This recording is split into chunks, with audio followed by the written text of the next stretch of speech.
Hello friends, this is me dietitian Neha. जैसा कि आपको पता है अभी वर्ल्ड ब्रेस्ट फीडिंग वीक चल रहा है 1 से 7 अगस्त।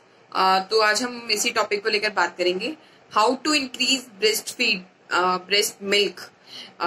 कुछ फूड्स हैं जिन्हें जिन्हें मैं बताऊंगी आपको कि वो फूड इंटेक करने से ब्रेस्ट मिल्क का सिक्रीशन ज्यादा होता है, क्योंकि कुछ मदर्स ऐसी होती हैं जिनके ब्रेस्ट मिल्क बन ही नहीं पाता है।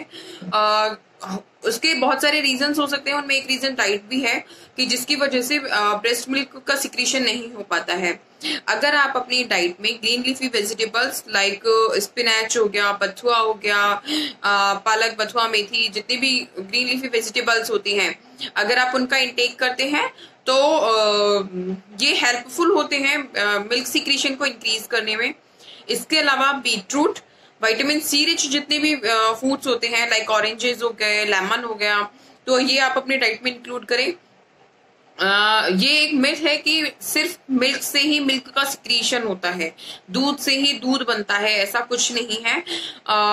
इसके अलावा बहुत सारी जो चीजें हैं ना, जो मैं फूड्स आपको बताने जा रही हूँ, वो सारे हेल्पफुल होते हैं मिल्क सिक्रीशन के लिए।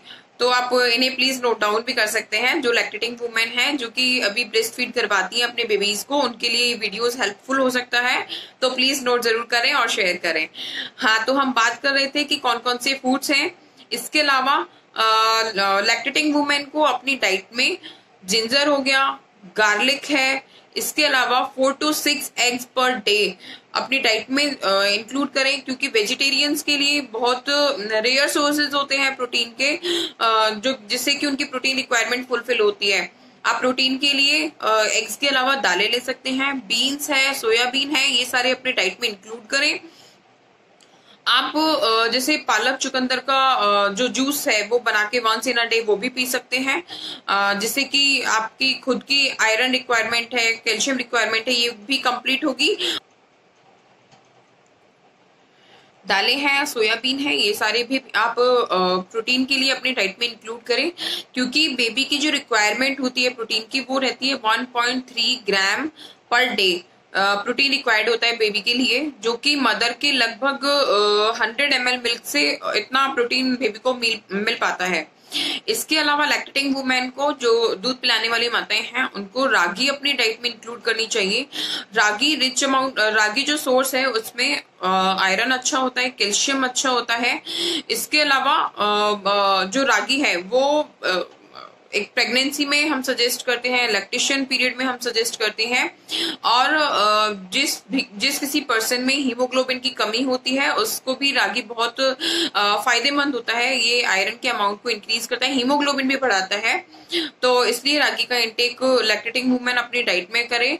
और इसके अलावा मेथी दाना लैक्टेटिंग वुमेन को दे सकते हैं, रात भर सोक करके मेथी दाने को, और मॉर्निंग उसके पानी को मतलब बॉईल करके ड्रेन आउट करके और उसे पीजिए, बहुत इफेक्टिव होता है मिल्क सिक्रीशन के लिए। दूध जो होता है, माँ का दूध, उसका मैं आपको कुछ बेनिफिट्स बताती हूँ बेबीज के लिए और मदर्स के लिए क्या क्या होते हैं।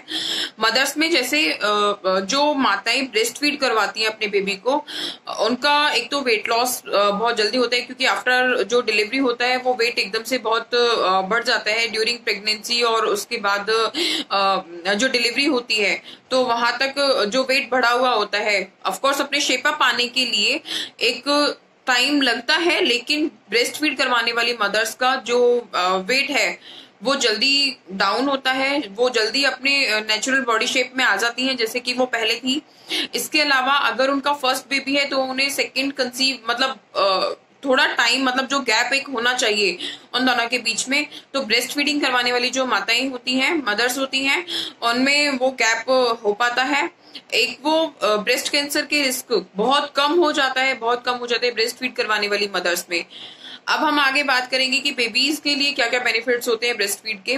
जो बच्चे ब्रेस्ट फीड करते हैं, ब्रेस्ट मिल्क पूरे 6 मंथ्स तक मतलब कंटिन्यू लेते हैं, और आगे 1 और 2 ईयर तक रहते हैं। 6 मंथ्स तो बेबी का एक्सक्लूसिव पीरियड रहता है, जो कि सिर्फ और सिर्फ मदर मिल्क पर डिपेंड रहता है, ब्रेस्ट मिल्क पर डिपेंड रहता है।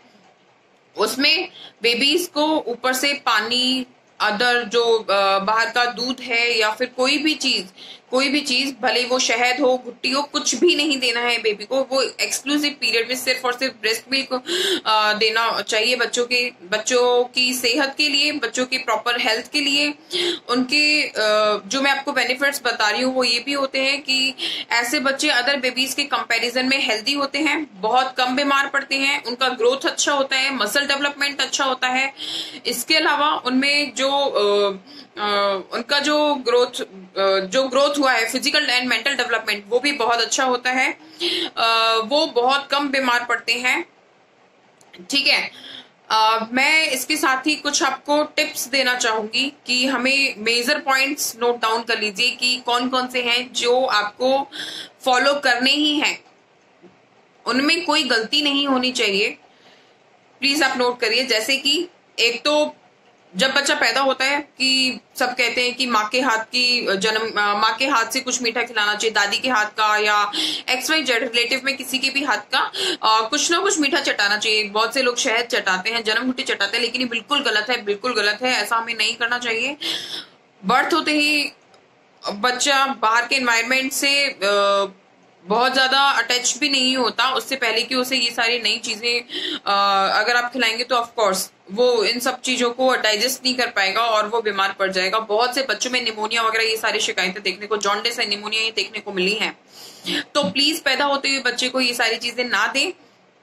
एंड सेकेंड थिंग ये है, जो माँ का पहला गाढ़ा पीला दूध होता है, जब बच्चे का बर्थ होता है उसके 1 घंटे के अंदर अंदर माँ का जो दूध निकलता है उसको हम कोलेस्ट्रम कहते हैं।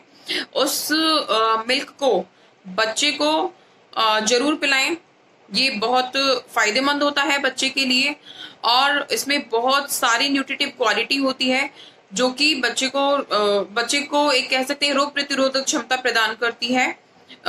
उसको बहुत सारी बीमारियों से फाइट करने के लिए उसके लिए मतलब जरूरी होता है कोलेस्ट्रम। तो प्लीज एक तो कोलेस्ट्रम का ध्यान रखें, ऊपर की कुछ भी चीज ना पिलाएं खिलाएं। 0 to 6 मंथ्स तक उसे ब्रेस्ट फीड जरूर करवाएं। और वैसे बेबी 1 or 2 ईयर तक इजीली ब्रेस्ट फीड करते हैं, तो तब तक उन्हें ब्रेस्ट फीड करवाना चाहिए। ये सारे पॉइंट जो हैं बच्चों को जो लैक्टेटिंग वुमेन है वो बहुत ध्यान रखें। प्रेगनेंसी में अपने खाने पीने का, अपने डाइट के साथ साथ जो एनवायरनमेंट है और एक अपने इमोशंस हैं उनका बहुत ध्यान रखें कि अगर आप खुश रहेंगे तो आपका बच्चा खुश रहेगा। और मैं तो ये कहूंगी उसकी सेहत पर बहुत बहुत असर डालते हैं आपके इमोशंस। अगर माँ अपने प्रेगनेंसी पीरियड में बहुत खुश है और आगे भी जब बच्चा हो जाता है और तब भी अगर मदर खुश रहती है तो इसका डायरेक्ट इफेक्ट बेबी पर पड़ता है। इसका एक ब्रेन का कनेक्शन होता है मिल्क सिक्रीशन से। अगर मदर खुश नहीं है, स्ट्रेस में है, टेंशन में है, तो बहुत सारी मदर्स में ऐसा भी देखा गया है कि मिल्क सिक्रीशन होता ही नहीं है।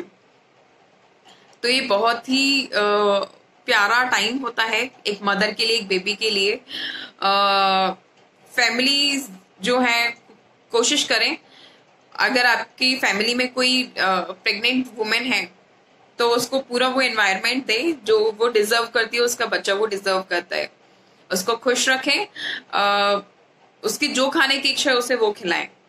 लैक्टेटिंग पीरियड में आप थोड़े स्पाइसेस का ध्यान रखें, वो हमें नहीं लेने हैं या कम से कम लेने हैं। ठीक है, क्योंकि डाइट एक बहुत बड़ा रोल प्ले करती है बेबी के फ्यूचर हेल्थ पर। आप खुश रहेंगे, आप हेल्दी रहेंगे तो ऑफ कोर्स बच्चा खुश रहेगा और बच्चा हेल्दी रहेगा।